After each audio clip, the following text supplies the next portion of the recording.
1க்கு அடுத்து என்ன வரும்? மிஸ் 2. 2க்கு அடுத்து தண்ணிய ஊத்திட்டு கழுவிட்டு வந்துற வேண்டியதுதான். ஓடை மணி, நான் நம்பர்ஸ பத்தி கேட்டுக்கிட்டு இருக்கேன். நீ எதை சொல்ற? கிளாஸ்ல இப்படி எல்லாம் பேசலாமா? பேசலாமா பேசக்கூடாதான்னு உங்களுக்கும் தெரியலையா? நான் வேணா பிரின்சிபல் சார் கிட்ட போய் கேட்டுட்டு வந்துறட்டுமா? கடுப்பேத்தாத. பேட் வேர்ட்ஸ கிளாஸ்ல பேசக்கூடாது. புரியலையே. மிஸ், எந்தெந்த பேட் வேர்ட்ஸ் பேசக்கூடாதோ அதையெல்லாம் வரிசையா சொல்லுங்க. நாங்க நோட் பண்ணி வெச்சுக்கறோம். அப்பதானே இத பேசக்கூடாதுன்னு எங்களுக்கும் தெரியும். அதான் சரி.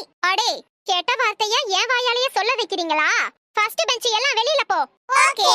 எதுக்குடா இப்ப பெஞ்ச தூக்கிட்டு வந்தீங்க?